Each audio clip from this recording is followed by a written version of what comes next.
नमस्कार। आज हम 1855-56 के संथाल हूल मतलब संथाल विद्रोह पर थोड़ी गहराई से बात कर रहे हैं। हमारे पास कुछ दस्तावेजों के अंश भी है और मकसद ये है कि इस विद्रोह में आदिवासी महिलाओं की जो भूमिका अक्सर अनदेखी रह जाती है उसे समझा जाए। तो आइए इस पर गौर करते हैं। शुरुआत एक ऐसी बात से करते हैं जो शायद थोड़ा चौंका दे। फूलो और झानो, दो संथाल वीरांगनाएं। कहा जाता है कि उन्होंने अकेले ही 21 ब्रिटिश सैनिकों को मार गिराया था। ये बात मतलब सिर्फ एक कहानी तो नहीं लगती है ना? जी हाँ, बिल्कुल। और यहाँ ध्यान देने वाली बात यह है कि ये महिलाएं सिर्फ कोई सहायक भूमिका में नहीं थीं, वे सक्रिय योद्धा थीं। कई महिलाओं ने तो तीर, कमान और भाले, जो उनके पारंपरिक हथियार थे, उनसे सीधी लड़ाई में हिस्सा लिया। अच्छा, सीधी लड़ाई में? हाँ, लोक कथाएं भी बताती हैं कि वो पुरुषों के साथ कंधे से कंधा मिलाकर गुरिल्ला युद्ध में शामिल थीं। लड़ाई में सीधी भागीदारी के अलावा क्या उन्होंने और भी तरीकों से मतलब योगदान दिया इस विद्रोह में? हाँ, कई तरीकों से। जैसे वो बहुत अच्छी संदेशवाहक और जासूस साबित हुईं। जासूस भी? हाँ, असल में अंग्रेज सैनिक अक्सर महिलाओं पर कम शक करते थे, तो इसका फायदा उठाकर वो गुप्त सूचनाएं, योजनाएं, ये सब एक समूह से दूसरे तक पहुंचाती थी। हाँ। और सिर्फ इतना ही नहीं, सामान, खाना और दूसरी जरूरी चीजें पहुंचाने में भी उनका बड़ा हाथ था। और इस सब में उन्हें अक्सर ब्रिटिश यातनाएं भी सहनी पड़ती थी। और समुदाय को मतलब एकजुट रखने में उनका क्या रोल था? वो कैसे करती थी? वो भी बहुत अहम था, बहुत ज्यादा। सोचे, जब गांव पर हमले होते थे तो महिलाएं ही बच्चों और बुजुर्गों की रक्षा करती थीं। जो लोग जंगल में शरण लेते थे उनके लिए खाना जुटाना, और साथ ही जैसे मारंग बुरु देवता की पूजा या दूसरे रीति रिवाज, इनके जरिए वो समुदाय का हौसला बनाए रखती थी। ये जो धार्मिक और सांस्कृतिक अनुष्ठान थे ना, ये विद्रोहियों को एक तरह की, आप कह सकते हैं, आध्यात्मिक शक्ति भी देते थे। तो लड़ाई, जासूसी, समुदाय को संभालना, इनके अलावा क्या कुछ खास महिलाओं या घटनाओं का भी जिक्र मिलता है जिनसे उनकी हिम्मत का पता चले? बिल्कुल। जैसे राधा हीरा का नाम आता है, जिनके बारे में कहा जाता है कि उन्होंने साहूकार का गांव जला दिया था। फिर देवचा गांव को लूटने गए संथाल सेना के साथ भी महिलाएं थीं।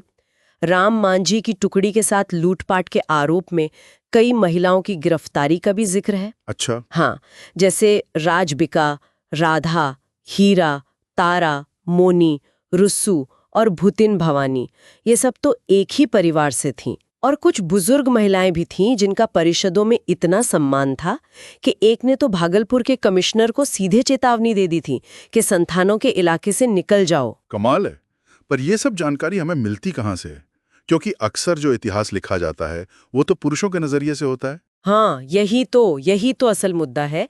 जो ब्रिटिश दस्तावेज हैं वो ज्यादातर पुरुष नेताओं पर ही ध्यान देते हैं, जैसे सिद्धू, कान्हू, चांद, भैरो, और महिलाओं की भूमिका को वो लगभग नजरअंदाजी कर देते हैं। शायद वो आदिवासी समाज में स्त्री पुरुष की भूमिकाओं की जो जटिलता थी उसे समझ ही नहीं पाए। लेकिन दूसरी तरफ संथाल समुदाय की अपनी मौखिक परंपराएं हैं, उनके लोकगीत हैं, उनकी कहानियां हैं, और वो इन महिलाओं की वीरता और योगदान को कहीं ज्यादा साफ तौर पर सामने रखती हैं। लेकिन क्या इन मौखिक परंपराओं पर पूरी तरह भरोसा किया जा सकता है? मतलब क्या उनमें बातों को थोड़ा बढ़ा चढ़ाकर बताने का खतरा नहीं रहता? देखिए, ये एक वाजिब सवाल है।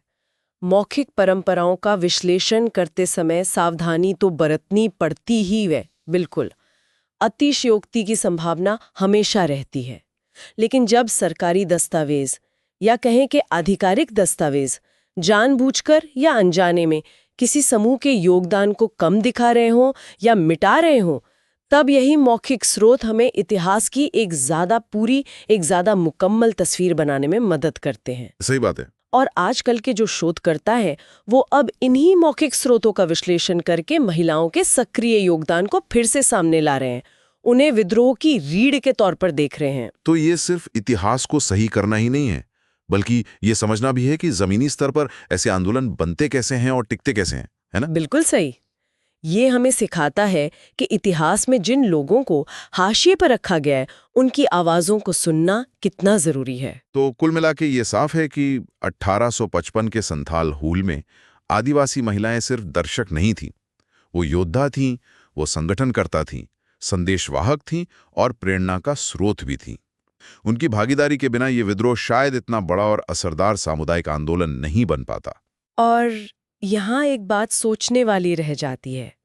जब इतिहास का एक इतना महत्वपूर्ण हिस्सा, खासकर हाशिए पर रखे गए समुदायों का इतिहास, ज्यादातर मौखिक परंपराओं में ही जिंदा रहता है, तो उन अनकही कहानियों को पूरी तरह समझने और उनका सम्मान करने के लिए हमें और क्या करना चाहिए?